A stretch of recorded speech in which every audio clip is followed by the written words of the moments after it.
8월 6일 수요일입니다. 스가랴 1장 7절로 21절입니다. 다리오 왕 제2년 11째 달 곧 스밧월 24일에 이또의 손자 베레가의 아들 선지자 스가랴에게 여호와의 말씀이 임하니라.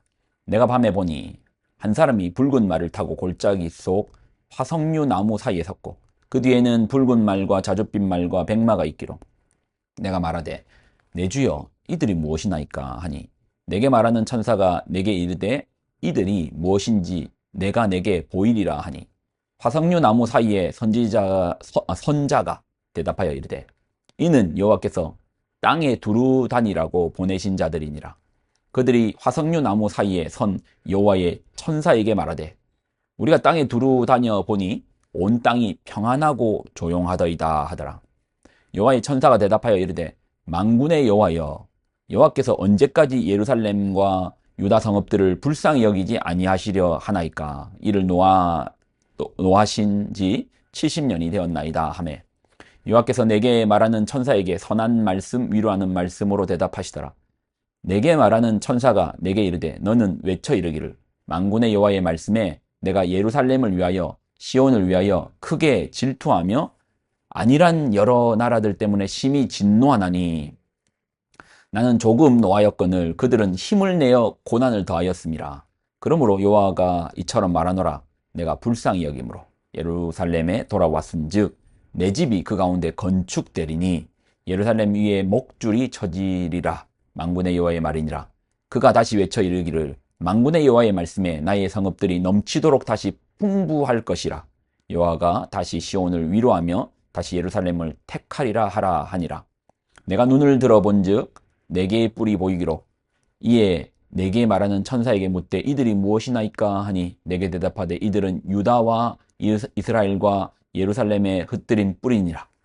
그때 여호와께서 대장장 이 네 명을 내게 보이시기로 내가 말하되 그들이 무엇하러 왔나이까 하니 대답하여 이르시되 그 뿔들이 유다를 흩트러서 사람들이 능히 머리를 들지 못하게 하니 이 대장장이들이 와서 그것들을 두렵게 하고 이전의 뿔들을 들어 유다 땅을 흩트린 여러 나라의 뿔들을 떨어뜨리려 하느니라 하시더라. 아멘. 기도하겠습니다. 하나님, 성전의 재건, 우리 마음의 성전의 재건, 하나님의 말씀을 중심으로 하나님의 언약궤를 우리 마음에 두고 하나님의 말씀을 우리 마음에 두고 우리가 하나님의 말씀대로 사는 성전의 재건이 일어나게 하여 주옵소서. 영광을 드립니다. 예수님의 이름으로 기도드립나이다. 아멘. 스가랴에게 하나님 말씀이 임했습니다. 근데 임하는 방식이요. 스가랴에 보면은 환상이 나오는데, 자, 다리오 왕 제2년 11째 달 곧 스밧월 24일에 이또의 손자 베레가의 아들 선지자 스가랴에게 여호와의 말씀이 임하니라. 어떤 식으로 임했죠? 내가 밤에 보니, 본 거예요. 우리가 요한계시록에도 보았다고 하잖아요. 스가랴도 봤습니다. 뭘 봤습니까? 한 사람이 붉은 말을 타고 골짜기 속 화석류 나무 사이에 서 있는 거예요. 그 뒤에 붉은 말과 자줏빛 말과 백마가 있기로. 스가랴가 본 거는 화석류 나무. 화석류 나무는 향기 나는 나무거든요. 그 사이에 귀한 나무입니다. 그 귀한 나무 사이에 말들이 있는 거예요. 말들을 보고 이게 뭡니까? 라고 물어봤습니다. 그러니까 이 환상을 우리 마음대로 풀면 안 돼요. 성경에 나와 있습니다. 뭡니까? 물어보니까 가르쳐 주겠죠.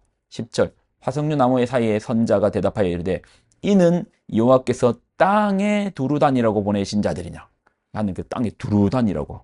말들은 속도가 빠르잖아요. 그래서 막 땅을 두루 다녀요. 왜 두루 다닙니까? 11절 그들이 화석류 나무에 선 여호와의 천사에게 말하되 우리가 땅에 두루 다녀 보니 온 땅이 평안하고 조용하더이다 하더라. 그러니까 땅의 상황을, 정보를 천사에게 알리는 거예요. 우리로 치면 조선시대 때 보면 파발마 같은 거죠.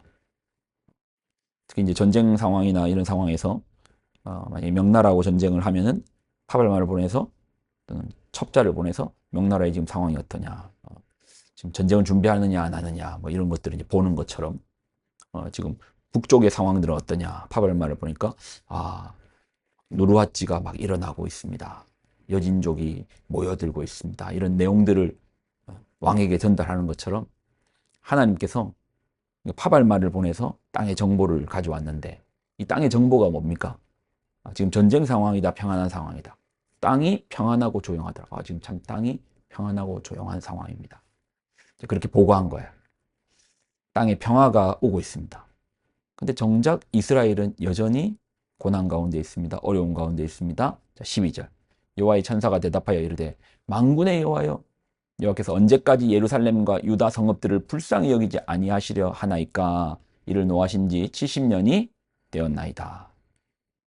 이게 뭐죠? 하나님께서 이 세상을 보고 계신다는 거예요. 보고 계신다는 거예요. 이스라엘도 보고 계신다는 겁니다. 지금 상황은 평안한 상황인데 여전히 왜 이스라엘은 힘듭니까?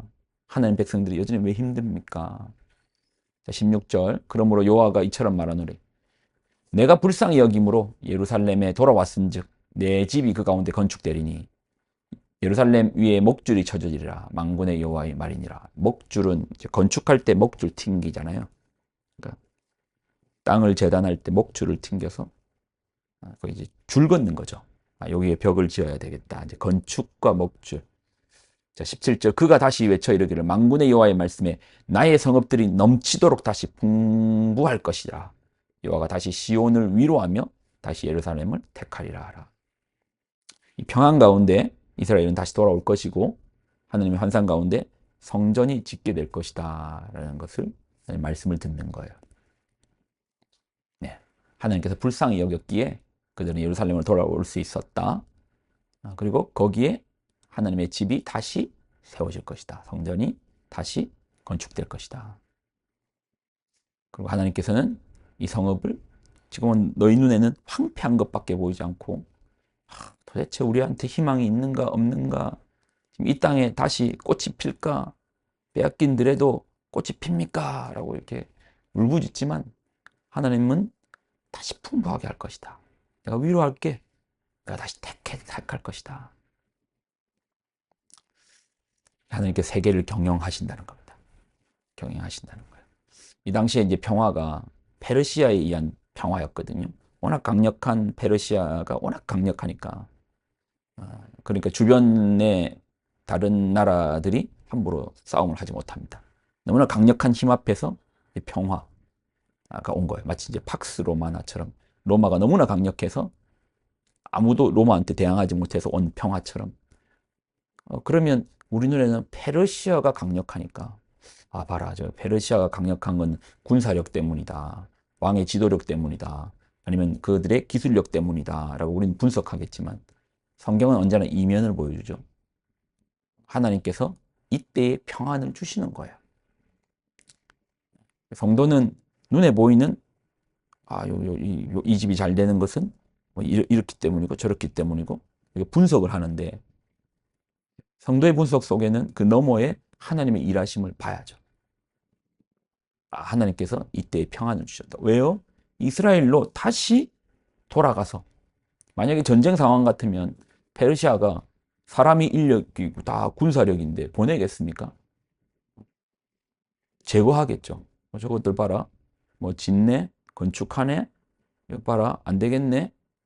근데 평화의 상황이니까 페르시아가 허락을 해주는 거예요. 그러니까 이 상황을 만들어내시는 것도 하나님의 일하심인 거죠. 이 세상에 보면 보잘것없는 이스라엘이지만, 그래서 바벨론의 나라에 포로의 삶으로 살던 그들이지만 하나님께서 불쌍히 보시고 돌아오게 하셨습니다. 그리고 하나님은 여기에 다시 성전이 지어질 것이라고 말씀하십니다.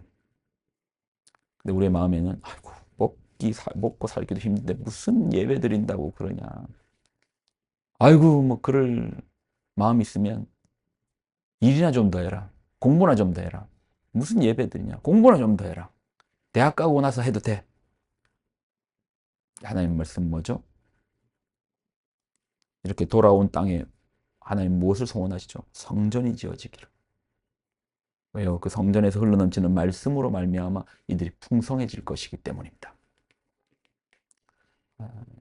부모의 짧은 생각에도 내 아이가 하나님 말씀을 가까이 하는 것보다 지금은 내 인생을 살아봤는데 영단어와 수학 문제 몇 문제 더 푸는 게 더 중요해. 대학 가서도 신앙생활 해도 안 늦어. 착각이죠. 여러분, 신앙 그렇게 만만하게 보지 마십시오. 신앙을 갖는다, 잘 믿는다, 공부보다 더 어렵습니다.